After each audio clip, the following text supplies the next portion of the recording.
This week we're going to take a look at creating our body paragraphs. So we'll look at body paragraph 1, 2, and 3, and we'll look at some strategies to be able to write those body paragraphs. So before we get into actually working on the body paragraphs and looking at the different structures to do so, let's talk a little bit about capitalization. So rule number 1, capitalize the first word of a quoted sentence. So here's the example. He said, treat her as you would your own daughter. So obviously, as you can see here in red, the T in treat is capitalized. So when you use quotations, make sure that you are capitalizing the first letter. All right, so rule number 2, capitalize a proper noun. So Golden Gate Bridge or Madagascar.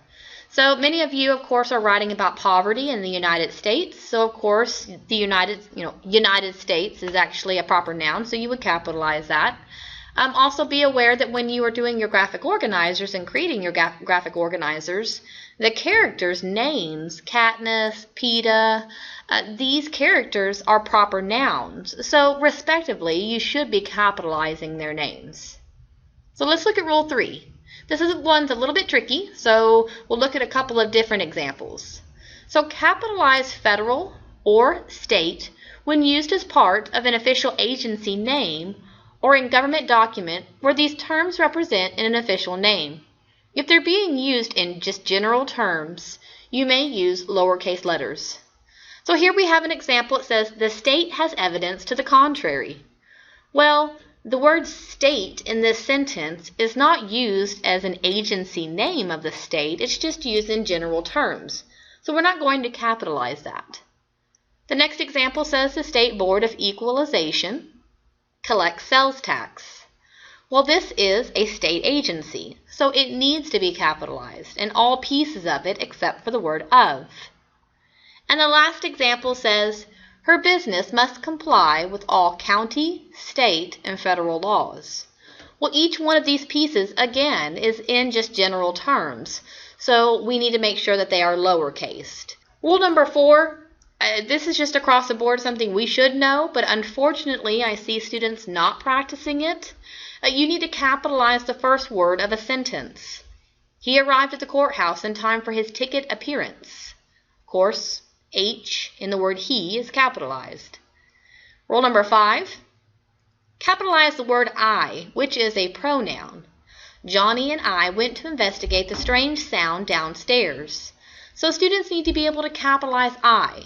And the last rule is you need to capitalize and use quotations for the title of a book. So many of you, when you're doing your reflections for me, you are referencing that you're reading The Hunger Games. Well, the title of the book is The Hunger Games, not Hunger Games. Give respect to the author that wrote it in that you need to use the entire title as what it is and put it in quotations. All right, so I think we've refreshed ourselves on capitalization issues. Again, not to beat you in the head with some basics of grammar, but just some things that I'm seeing as I'm going through your own writing that you need to be aware of and you have to practice in order to make it a habit. All right, so let's get back into our topic. Thus far, we've researched the topic of poverty, generated ideas so that you could select 3 main ideas, began an outline for organization, wrote and improved your thesis statement. So after you've improved your thesis statement, which is what you did last week, and you drafted your introduction paragraph, which is what you've done the week before, you need to go back to your outline. All right? And the reason why you need to go back to your outline is because we're going to start building those body paragraphs. All right? And so the main idea that I have for my body 1 paragraph is going to be unemployment rate. This is what I selected, 2 weeks ago when I generated my ideas. My body paragraph 2 is going to be about starvation and hunger. And then also my body paragraph 3 is going to be lack of education. But for right now, I'm just going to focus on unemployment rate because I only want to tackle 1 body paragraph at a time. So let me kind of give you a heads up. This again is my introduction. I kind of read my introduction again before I start writing my body paragraph. For one, I want to be aware of, let me pull myself back into my research and what I've already done.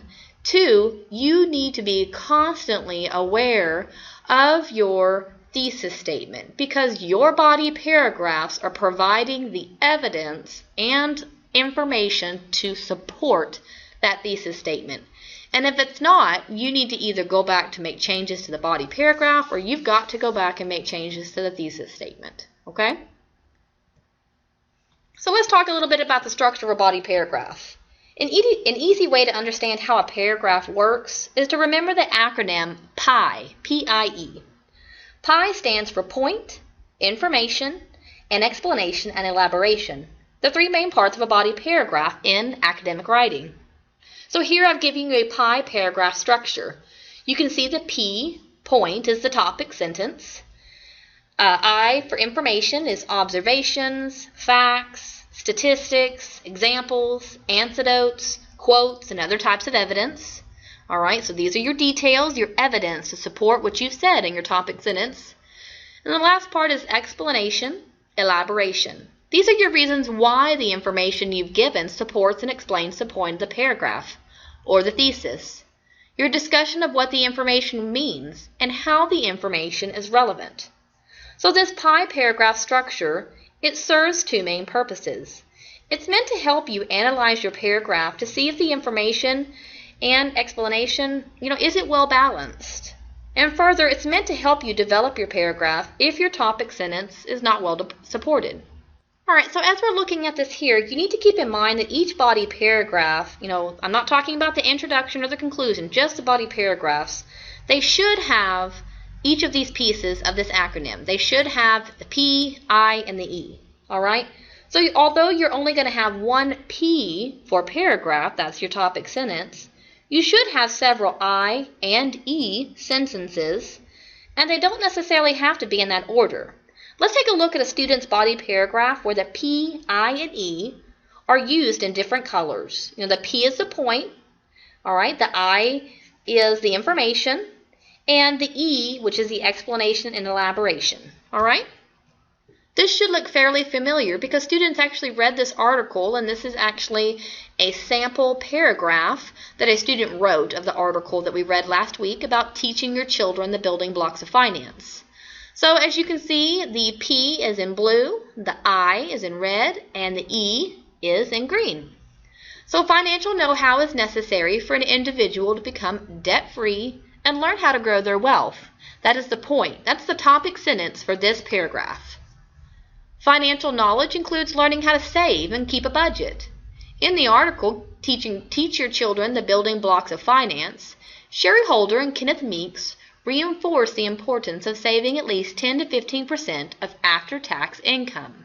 So both of these sentences together is information that is giving support and evidence for the topic sentence. Then we get into some explanation about that information. Getting into the practice of automatically saving a certain amount every month will help an individual grow their wealth. Another part of financial know-how is learning how to manage money, which includes knowing how to avoid getting into debt in the first place. By knowing how much money to budget, an individual can learn how much money they actually have, which can help them spend within their means. When an individual spends within their means, they're able to avoid having to use credit cards, which, in turn, will prevent them from having to pay costly interest fees and prevent them from getting into further debt. So you can see, this is not necessarily in exact order, the P-I-E order, all right? It's a P-I-I-E-E-I-E-E. So we gave the point, we gave some information, which is your evidence for your point topic sentence. I've explained a little bit through the E, gave a little bit more information, and then I went back and explained some more. So that explanation piece is your interpretation. That is your view. What are you thinking about that information that you've just given and provided? Now, that doesn't mean I want you writing in first or second person, well, you do this and I do this. It means you think about what you've given for evidence and you process it and you elaborate and explain that information so that everyone understands. All right, so let's look. A good point or topic sentence, it makes one point that the whole paragraph will cover. Well, what did I say for my first body paragraph that my main idea was going to be? Well, my main idea was going to be about unemployment rate, all right? So that's the main point. it needs to be the most general sentence of the paragraph. I'm not giving too much in that, topic sentence or point sentence so that I'm spilling the beans in one sentence. I'm actually, making it very broad, very general. I'm not being too narrow or too broad. Like, I'm not giving too much information that I'll never be able to discuss. Or I'm not giving so little that I only have 2 sentences to say. And whatever I write for that point or topic sentence, it better have a relationship and relate back to your thesis statement. You do not have a choice with that, okay? So here's a little bit of hint. Take your topic, poverty, main idea, which mine was unemployment rate, and your own thinking, like adjectives, and use that mix to write your topic sentence. So here's mine, okay? So my topic sentence says, parents that are unemployed for an extended period of time are primary contributors for children living in poverty in the United States. So I've got my topic, I've got my main idea, and I've also got how I feel about it. I'm saying these parents that don't have jobs, they are contributing.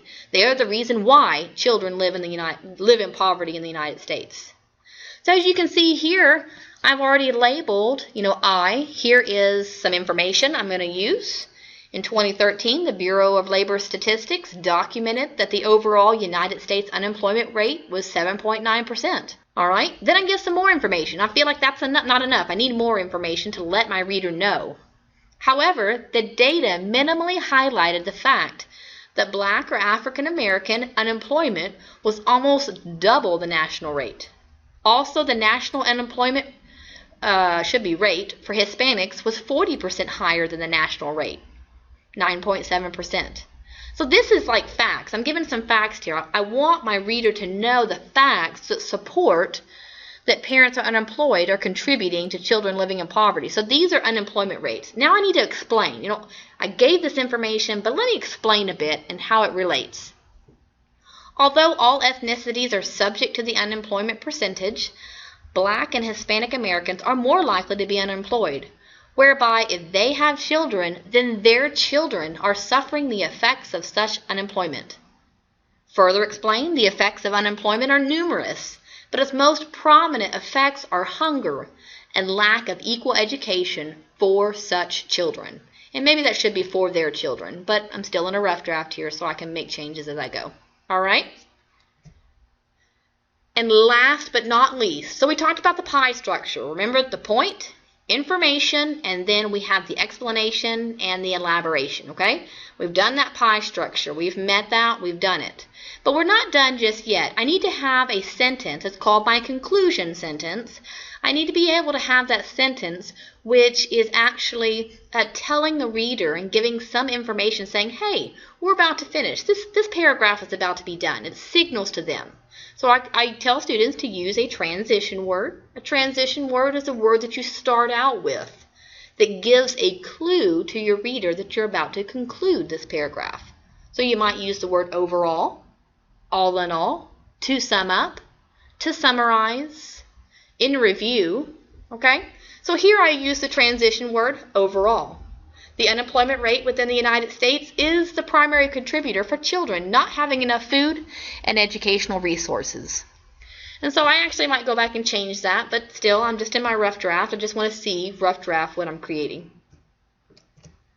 So when I break this down on my pie structure, you can see I've got my point in there. I've got information, good solid information, some statistics that I've been able to put in there that match and support as evidence. I've explained some of those statistics and what that has to do for the children living in poverty, and then I've given a conclusion sentence. All right, so I didn't necessarily, follow the structure, but I did, have the P, the I's, and the E's in there. All right, so I did follow the PIE structure, just not necessarily always in order. All right, so what I want you to do is use the information within this PowerPoint. Students are to write a rough draft for body paragraphs 1, 2, and 3 for Essay 1. All right? You need to go back and reference your outline with your stated main ideas.